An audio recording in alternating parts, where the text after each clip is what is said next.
Hey guys, I want to talk to you today about the circle of fifths. We talked about it a little bit before, but I want to make sure everybody understands. So, first things first, it's really easy. You're going to draw a circle. This is the easiest thing to do, just like that.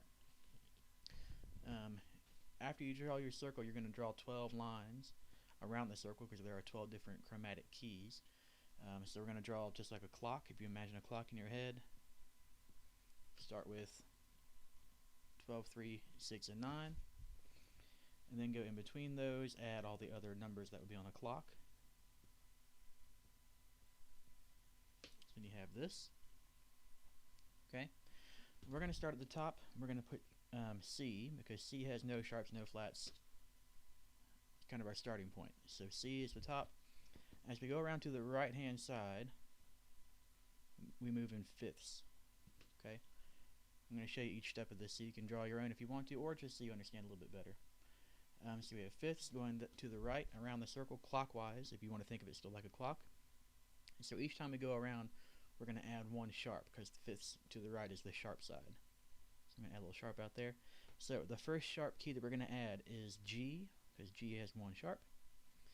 Then we're going to add D. Then we're going to add A. We're going to add E. And then we're going to add B, natural, regular plain old B.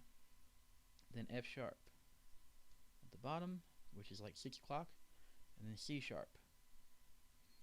Okay, so you should look like this. Alright, now that's the sharp side. Now we're going to go the other direction for a second. We're going to use the flat side. So if we go this way, we move in fourths. Make this a little bit better. That way, to the left, counterclockwise, goes in fourths. Alright, so I'm going to go ahead and fill these in for you. To the left of C is 1 flat, which in this case is F. In every case is F. We have B flat, not regular B, but B flat. Then E flat, A flat. Now, so far we have this much filled in. And you notice we ran out of spots, ran out of blanks. So what we're going to do now is we're going to put a little slash under C sharp, F sharp, and B sharp. Okay? So we have A flat, and then we're going to put under C sharp D flat, because D flat and C sharp chromatically are the same thing. Then under F sharp we're going to put G flat, and under B, natural, regular B, we're going to put C flat. So you're going to look like this. Okay? Now, let me pause for a second. One of the reasons why this is important to know and a good tool to use is just, if you think about it, the way the musical alphabet works, it loops around on itself. So you have A, B, C, D, E, F, G, and then A, B, C, D, E, F, G over and over again. That's why this circle makes a lot of sense, because as you go around, you can actually go all the way around either direction in fourths or fifths. Let me show you that. So if we have, start on C, and we're going to go clockwise, so on the fifth side, the sharp side, which is over here. We would have C, up a fifth is G, up a fifth is D, then A, then E, then we go to B, F sharp, C sharp, and those are all fifths. Now if you keep on going on like a piano, if you think of the piano lesson we did earlier, if you keep on going from C sharp up a fifth, chromatically would be the same thing as A flat, up a fifth from that would be the same thing as E flat, up a fifth from that would be the same thing as B flat, and then F, and then C. So you can go all the way around the circle either direction, either sharps or flats. Same thing if you go to the left. You have C, F, B flat, E flat, A flat, D flat, G flat, C flat on the flat sides. But C flat's the same thing as B, so up a fourth from B is E, up a fourth from B is A, or from E is A, then D, then G, and then you're back at C. So it loops around on itself. So that's the first thing to know about circle of fifths. It can help you figure out your keys and the order that your keys go in. But I want you to add something that you may not see very often. If you go between F and B flat, I want you to add like a little dotted line. Just like that. Now this line is basically the line that separates the order of sharps and flats that we would add them in. So some of you might be thinking, well, it doesn't help me to know how many flats something has if I don't know what those flats are, or same thing with sharps. So here, we're going to help you with this. On the flat side, we'll do the flat side first. Write this down. Flat order. It's B. The order you add the flats into the key is B flat, E, A, D, GCF. And it's like the word bead and then GCF, like in math, greatest common factor. So it's B, E, A, D, G, C, F. So that's the order you add the flats in. B, G, C, F. So if it has one flat, it's going to be the first flat on this list. So it would be, marker over here. It'll be B flat. If you have two flats, you'll keep the B flat, add an E flat. If you have three, keep those two, add the A flat, and all the way across. Okay. On the sharp side, for the sharp order, it's just the opposite. So it's F, C, G, D, A, E, B.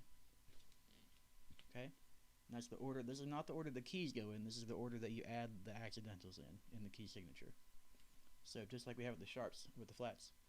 If you had one sharp, the first key is G, and G has, it's hard to do backwards, G has an F sharp. The second key with the sharp is D. D has two sharps, so it's F sharp and C sharp. You go all the way around. So if you get up to 7 sharps and flats, if you have 7 flats, the last one you'll add will be F flat, which is the same thing as E natural. If you have 7 sharps, the last one you're going to add is B sharp, which is the same thing as C. We would call it B sharp in that key. Okay. Now, the very last thing I want to show you with this, for right now, is on the inside of the circle, we can use that for the minor keys. Alright, so for the minor keys, it's just down a minor third from whatever the major key is. So on the outside of the circle we've got so far are all major keys. If you go down a minor third from that note, whatever that note is, we're going to start on C, then it is a the minor key of the same, minor key name of the same key signature, if that makes sense. So, for example, I'm going to put these in lowercase letters.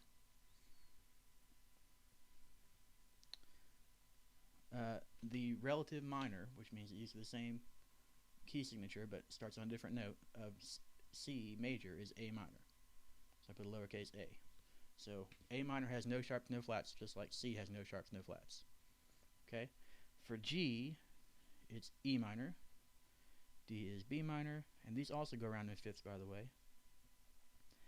A is F sharp minor. Let me erase this so it looks a little bit more neat.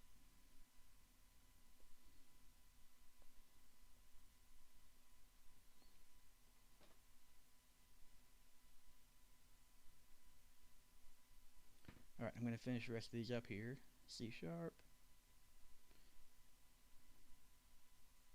G sharp, D sharp, and I'm looking at these, by the way. You might notice me looking at my screen. I'm cheating on the minors. I don't do the minors as often. B flat, F minor, C minor, G minor, and D minor. Okay, so the inside of your screen, or inside of your circle, should look something like this. And all the ones on the inside are lowercase, or minor, I should say.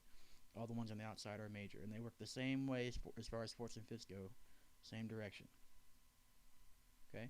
So hopefully, let's move this over so you can see it one last time. Hopefully this makes the circle of fifths a little bit easier to understand. And the good news is for string instruments, almost all of them are tuned in fifths anyway. So if you look at it, if you think about violins, you start on a G, and then you move to a D string, and then an A string and E string. Those are your 4 open strings, and those are 4 keys directly in a row. G, D, A, E. Same thing for the bass, except it's backwards, E, A, D, G. So you would think of it more like, you're tuned in fourths, so think of it more like going backwards. But hopefully that helps a little bit. If you have any questions or something else you want to see me talk about, let me know. Either put a comment or email me or something, let me know. Thanks.